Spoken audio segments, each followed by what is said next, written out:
as part of our 2017 election countdown this morning, we welcome to the show Hone Panitamati Wakanene Harawira, leader of the Mana Party and who is the candidate for the Mana Party in the Te Tai Tokerau electorate. Hone was the former MP for Te Tai Tokerau from 2005 to 2014 before narrowly losing the seat to incumbent Calvin Davis in the 2014 general election. And on that note, we say a very warm welcome, kia ora, and welcome to the show this morning, Hone. Oh, mihi atu kia koe, brother. Hone pani tāmati wakanene, eh? Yes. Hey, you got to make sure, just like with our tangata whenua, you got to make sure to honour, very important. And Hone, I must say, I was a little bit hesitant with the interview this morning, and nothing to do with politics. My wife is a very staunch Ngāti Parau woman from the beautiful town of Te Araroa on the east coast there, and I just wanted to make sure that there were no threats of her being taken away from me up north. I just wanted to say, can I ensure that if you make it into Parliament, my wife will not be taken from the east coast up north? No? Cut that, brother. Those days are long gone. The only way we do that sort of thing now is we go down, we flash our eyelids, give them the big smile, and flex a few muscles, and next thing you know, they're on the back of the motorbike. Oh, what a... Well, hey, 20 years of peddling there for you, brother, as I say. I mean, for a 62-year-old, well, man, you look like a lot of brown sugar or brown or black gold is what is it, tangata whenua like to have. Well, brother, let's talk about Mana Party, of course. You're strong on the campaign trail like every other candidate, and I want to start firstly, talk to us about some of the platforms and policies that Mana Party is campaigning on in this year's election, Hone. Yeah, look, I think particularly for Pacifica listeners, mana.org.nz, just dial it up and have a look at the policies yourselves, because with people like James Papali'i and others involved in Mana, right from the start, Mana Pacifica has always had a very strong Pacifica connection. And our Constitution recognises right up front that Aotearoa is a nation in the Pacific. We're not an addendum to England or to America or to anywhere else.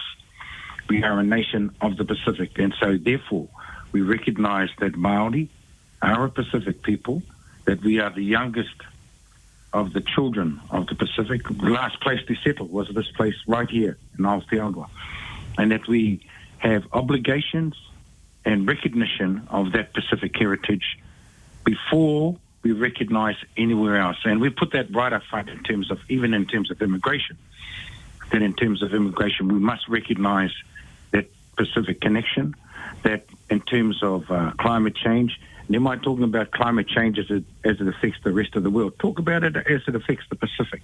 When we talk about immigration and refugees, we say yes to refugees, but let's not start looking to places like Syria and everywhere else. Let's start looking closer to home, to those who are being affected by climate change right in our own backyard. And when we talk about our connections and our relationships with other nations, let's recognise also that for some strange reason, white Australians can come and go freely in and out of this country, but our own cousins from the Pacific can't. They've got to be tested all of the time. For some strange reason, white Australians, mihi atu kia rata is not to knock them, but what I'm saying is, in this country, regardless of whether we have a blue government or a red government, what's happened historically over the years is that, and it's still the same, you look at their policies now, in terms of the pension. A Pākehā from Australia can work here all his life and go home and take his pension with him. Pākehā from England can go home and take his pension with him. A Pākehā from Samoa, Samoan though, they work here all their lives, pay taxes all their lives, go home with their pension, then they've got to come back here every 6 months, otherwise they get their pension cut off. And those sorts of things suggest there's something radically wrong with the notion that we are supposed to be a nation of the Pacific.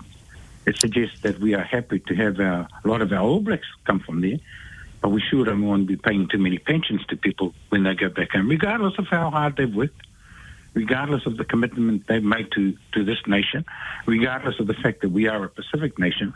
There are expectations on our Pacific brothers and sisters that simply don't apply to our Pākehā brethren from places like Australia and England. So we want everybody to understand that those things are important. And then outside of that, of course, the really simple things. Education has to be free. Health has to be free. Why shouldn't it be free? When I was a kid, and when I went to university, education was free. Tertiary education was free. My mokopuna now is wanting to do a degree to become either a doctor or a pharmacist. It's going to cost her between $60,000 and $100,000. Now, what sort of future does that hold for her? It means she's going to jump on a plane and run away to Australia because she makes better money over there. I want to show love for Aotearoa, and the way for us to make that happen is for us to show love to her. As it happens, she's Samoan, but I just want to make it sure that everybody understands that we have to show that love for our younger ones if we want them to come back and show love for the older ones when they become taxpayers themselves. Yeah. Hone, when you talk about backyard, of course, you've always been very passionate about your backyard community, you know, the far north, which you relocated, I think, back in 1985, been there 30 years serving and, you know, all levels of the community. Talk to us about some of the struggles, especially in the area of homelessness, poverty, and, of course, you know, drugs. Yeah, look, I won't go on about it, except to say, you know, I know, we all know homelessness is a problem. It didn't just happen yesterday either. It's been building for the last 30 years, ever since the government of the day, or Labour at the time it was, adopted the policy of Rogernomics and decided to privatise government services, including education, health, and housing. And when they started to privatise the housing market, state house rentals went from 25% of a person's income to 80%. That immediately pushed a lot of people, Māori and Pacifica, out onto the street. They then started selling off the state housing estate to people like private developers. That pushed rentals even higher, back up to market rentals. We're now in Auckland here, and this, well, are we talking $700,000, $800,000 for a house? How ridiculous is that? You can't house the people in that environment. So the simple solutions, and they really are that simple, go like this. You send a signal to all of those who are coming in from overseas who can afford to buy. Sorry, all of you rich guys, you can't buy a house here. Why not? Because we want to keep those houses for those of us who are here already. We get to buy the ones that are here. Now, if you make that rule, tomorrow 20,000 houses are immediately available because they're not being sold to those big buyers coming in from overseas. Secondly, you pass an act to stop people speculating, buying a whole lot of houses, then just renting them out. They don't bother to fix them up. They just leave them as a rat hole, and they just rent them out for more and more and more and more money. And they know they're going to get it because there are not enough homes in Auckland. There's another 20,000 houses. What that means is there's 40,000 houses immediately for people who can afford to buy first homes. And because 40,000 houses have come on the market, the price drops through the floor. You get those houses, I tell you, within a year they'll be back down to 400,000 and lower. So people can start looking at it and go, wow, I might be able to afford to buy a house here in Auckland. That means the government doesn't have to worry about, and National's talking about it, and Labour. They're talking about building 10,000 affordable homes. Never mind the affordable homes, mate. Build homes for people who need homes. The people we call te pani e te rawakore, the poor and the dispossessed. So that's the level at which we want to take it. In terms of immediate homelessness, hey, here's some really simple remedies, one of which is, and my suggestion is, employ that guy, Huri Dennis, who runs the Marae Te Puia. You can give him enough money to recommission a whole lot of excess government buildings like schools, and there's a lot of closed school buildings around the place right now in Auckland, for example. And I'd suggest, off the top of my head, because I went to one of those schools, St. Stephen's, Queen Victoria, and Hatupetera. Recommission those dormitories for places for the homeless. We could have those up and running again within the next 6 months. You're providing a place to stay, a good place to stay for up to 1,000 people immediately. So those are simple solutions, but they are the sort of solutions that are necessary if we are to show that we care for the people who are in need. The people who've got enough to get into a home. There's a lot of people out there who are, mainly Pākehā, but Māori and Pacifica. We want to be able to create that opportunity for them to get a home, and you do that by stopping the big foreigners and from stopping the speculators and forcing the market down so people can get into homes. I like that idea, Hone, because to be honest, of all the candidates I've spoken with so far, recommissioning buildings that have been dormant for a while, it's the first time I've actually heard that one. So I like that very much. Now, Hone, just to change tack a little bit for you, in terms of the current campaign, I'm interested to hear a bit because I want to make the most of the short time that we have left. The 2-for-1 deal, that you're campaigning on, because of course Calvin Davis is already second on the party list and that, and for yourselves, and coming together with the Māori Party for that. Can you tell us more about that? I've got to tell you, I'm laughing because to hear you talking about the 2-for-1 deal on 531, it just took off. It started with Harawira Paratini, who did a video and posted it to Facebook, and it said basically, "Kia ora everybody, my name's Harawira Paratini.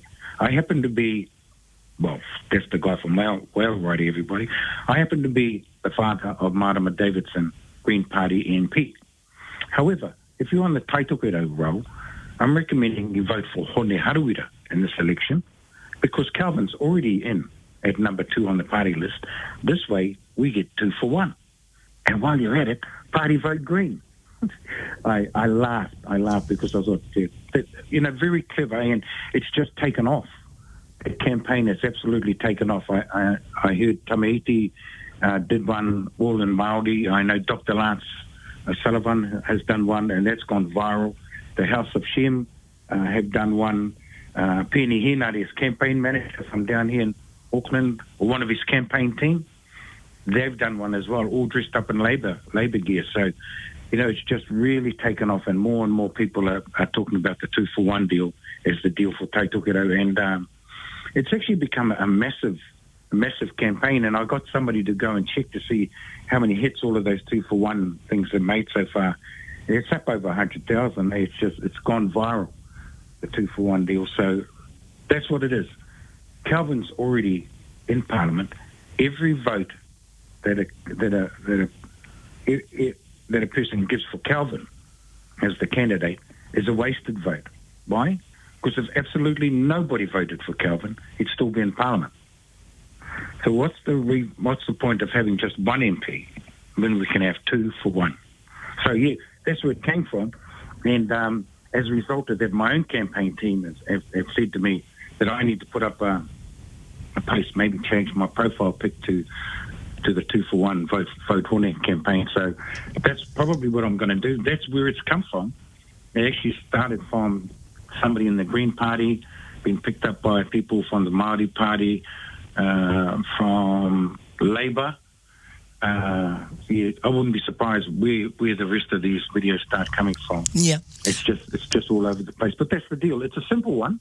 It's a very simple deal, and a very positive one. It's a strategic one. It gives people a sense that, wow, we can get 2 Taitokerau MPs for 1. Awesome. Both of whom would end up on the front bench of Parliament. Calvin, whether they're in opposition or not, or as government, will be on the front bench as the deputy leader of his party. And I, of course, as the leader for Mana, would also be on the front bench. So Taitokerau would be kind of spoiled.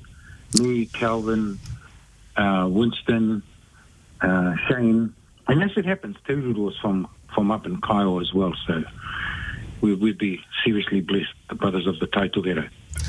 We've got Southern Pacific. Hone, when you talk about strategic, we've got about 5 minutes until news, but let's keep going until the news. So, we talk about strategic, and of course, Māori Party not standing a candidate, and, the sort of alliance earlier, the agreement earlier this year. If things don't go your way this year's election, are we going to see Hone Harawira standing at the next election as an MP for the Māori Party? Cut that out, brother. I'm already planning to go back to Parliament. That's number one. Number two, if I don't win, and I don't see that happening, but like I've created a really positive life up home at the moment, and I'm the CEO of the Taitokera Rugby League. We've got our grand finals this Saturday up at Shark Park in Taipa. I also launched an innovative social services program called Open the Curtains, which instead of sitting back and waiting for Christ to open, we knock on every door. I'm involved in a trust that's renovating old people's homes and rural homes. I started that contract. I have a contract also to help prisoners reintegrate out of Ngāwha. We've got a whānau order contract. I'm involved with trying to set up limited service volunteer programs for rangatahi and kaikoi, and I'm working with the police, the army, and social service agencies over there. I'm also involved in a massive Fight the P campaign. Through rugby league, through our communities. We held a fight night up home a couple of months ago, and I'm trying to work with some of the gangsters on it as well.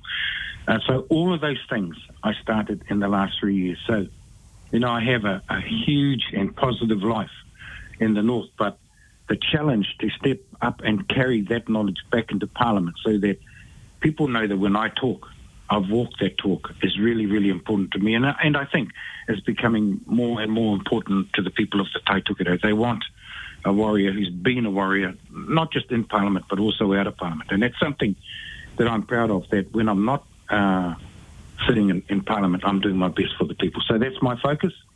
Not so much what might happen in 2020, but what's going to happen on September the 24th. And on that note, it's a very big thank you. Kia ora once again, Mana Party leader Hone Pani Tamati Wakanene Harawira. Thank you so much, brother, and wishing you all the very best for the 23rd of September. Kia ora. Kia ora.